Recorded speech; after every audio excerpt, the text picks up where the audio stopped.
Bonjour. Hello. Hola. Marhaba bikoum. Sur le fil, Le podcast d'actu de l'AFP. des nouvelles choisies pour vous sur notre fil info. Captive, La reine courtisane, Nos âmes tourmentées, ces titres sont des best-sellers de New Romance, un genre littéraire qui explose en ce moment dans les librairies. Des histoires d'amour plus ou moins sulfureuses, des scènes de sexe, des happy ends et des jeunes héroïnes en personnage principal. Voilà les ingrédients de ces livres qui se vendent à des centaines de milliers d'exemplaires. Écrites par des autrices pour un public de jeunes femmes, âgées de 13 à 35 ans majoritairement, la New Romance bouleverse l'édition en France. Dans cet épisode de Sur le fil, je vous propose une plongée dans l'univers de la New Romance avec Lara Swan, autrice, Arthur de Saint-Vincent, directeur général de Hugo Publishing, Marie Legrand, directrice du label Romance chez Hachette, et enfin Hugues Honoré, journaliste qui suit l'édition à l'AFP. Sur le fil. Quoi ? T'as toujours pas lu l'Aube écarlate ? Attends, je te donne 3 bonnes raisons d'aller tout de suite me lire l'Aube écarlate de Jane Guerrieri parce que c'est une merveille. Océane, âgée d'une vingtaine d'années, poste régulièrement sur les réseaux ses recommandations de lecture avec succès. 50 000 fans la suivent rien que sur BookTok, une sous-communauté de l'appli TikTok. Premier livre que j'ai acheté, c'est un petit poche, c'est Archer's Voice. Désolée pour ma prononciation merdique. Il est pépite, apparemment il fait chialer, apparemment il est magnifique. Valentina, elle, a plus de 37 000 followers sur BookTok. Comme des milliers d'autres, ces deux jeunes femmes dévorent ces romans à l'eau de rose. Une étude professionnelle estimait en avril 2024 que le genre comptait 3,4 millions de lectrices françaises sur un total de 40 millions, tous genres confondus. Alors pour comprendre, je suis allée voir mon collègue Hugues Honoré qui suit l'édition à l'AFP. Et en fait, selon lui, la New Romance n'a rien de nouveau. Ce sont des histoires d'amour héritées de la collection Harlequin. Il y a toujours eu une littérature sentimentale, elle est vieille de plusieurs siècles, mais ce qui a changé, c'est qu'en 2012, il y a eu un énorme succès mondial qui s'appelait 50 nuances de Grey, écrit par une autrice britannique, E.L. James. Et à partir de ce moment-là, on a vu qu'on pouvait vendre des livres longs avec des histoires d'amour qui étaient finalement assez classique, mais qui était plus brutal peut-être. Il y a eu une demande des lectrices notamment, puisque le lectorat de la romance est à 95% féminin. Des histoires d'amour, mais dépoussiérées et modernisées. On a tous les éléments qu'on retrouve dans la vie des gens d'aujourd'hui, les réseaux sociaux, les communications très intenses, les messages tout le temps. On a aussi l'apport de tout ce qu'on a appris en psychologie, les pervers narcissiques, les relations de dépendance affective, etc. Tous ces thèmes-là sont rassemblés dans ces romans et ça donne des histoires d'amour alors le plus intense possible. C'est ça que les lectrices semblent rechercher, qui excite l'imagination parce qu'on doit s'identifier aux personnages et notamment les lectrices doivent s'identifier aux personnages féminins. En France, Hugo Publishing du groupe Glénat est le leader du genre. Pour son directeur général, Arthur de Saint-Vincent, son succès s'appuie sur 2 leviers, les réseaux sociaux et le Pass Culture, une subvention accordée à tous les jeunes de 15 à 18 ans et qui, pour les plus âgés, atteint 300 € à dépenser dans de la culture. Il faut comprendre que depuis 2 ans, le marché a encore passé un cap puisqu'il est environ entre fois 150 et 180% depuis 2022. Et ça a été aidé par 2 particularités. La première, c'est les réseaux sociaux. Alors, c'est pas nouveau depuis 2 ans, mais c'est l'essor de TikTok et du BookTok qui aujourd'hui représentent en fait le premier support de conversion des clients vers la New Romance, mais aussi le Pass Culture qui a été mis en place par le gouvernement et qui a en fait beaucoup rajeuni le public cible de la New Romance. Prenons un exemple récent.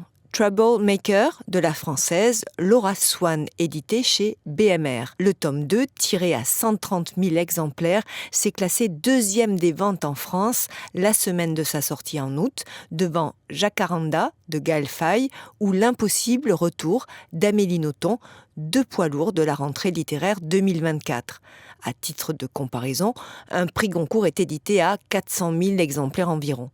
À 23 ans, Laura Swan est aussi étudiante à Paris en master en industrie créative et médiatique. Elle est éditée depuis l'âge de 16 ans. Elle m'a parlé de son dernier roman. On a June qui est une jeune femme de 18 ans qui devrait être à la fac mais qui a redoublé une année scolaire, qui vit quelque chose de très difficile chez elle et qui a aussi des problèmes au lycée. Donc en fait c'est une jeune femme très résiliente qui est coincée dans des situations compliquées. C'était un peu explorer cette nostalgie des années lycée, parler de problèmes dont on parle aujourd'hui mais qui sont toujours très actuels, le harcèlement, l'indifférence des adultes parfois dans un contexte scolaire où on a besoin d'être accompagné. Mais on n'en saura pas plus, manière de ne pas déflorer l'intrigue.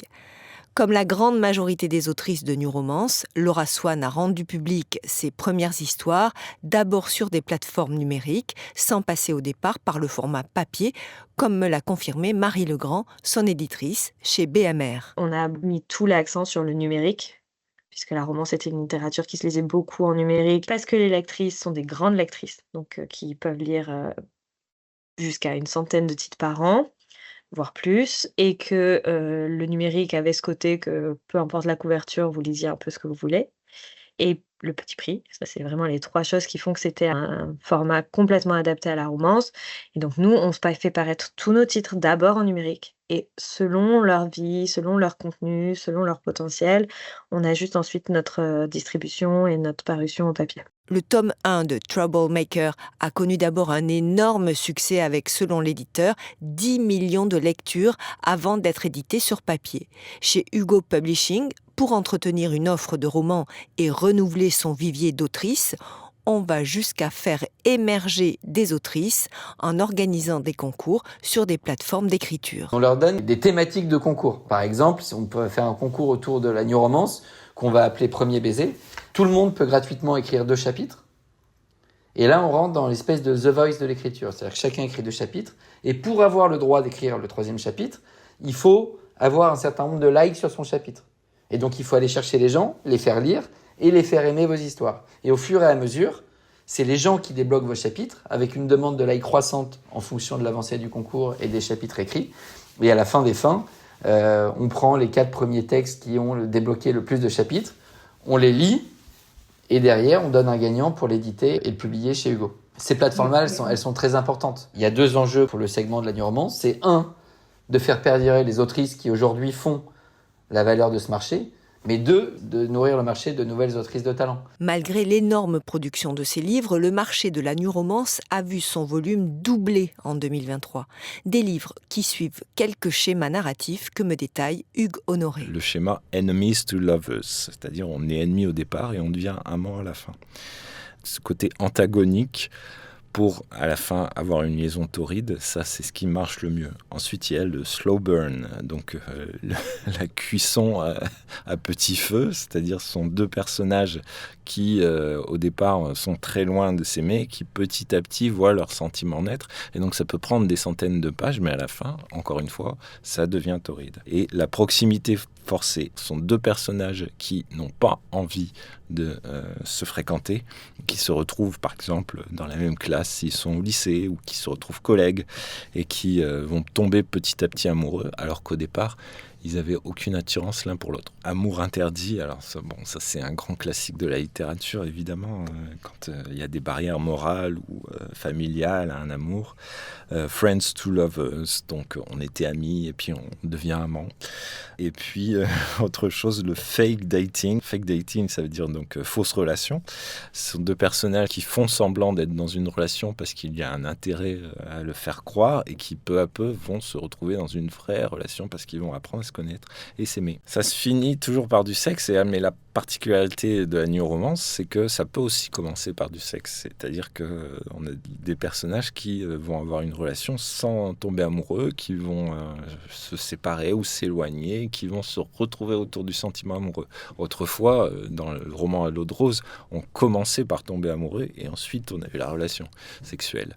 Maintenant, tout est possible. Aux États-Unis, pays d'origine de la New Romance, on observe la même frénésie. L'autrice en tête des classements est Colleen Hoover avec ses 22 millions d'exemplaires de romances vendus. On a tous notre idée du grand amour. Je veux te revoir. Là, tu me vois. T'as très bien compris. L'un de ses derniers titres, Jamais plus, vient d'être adapté au cinéma.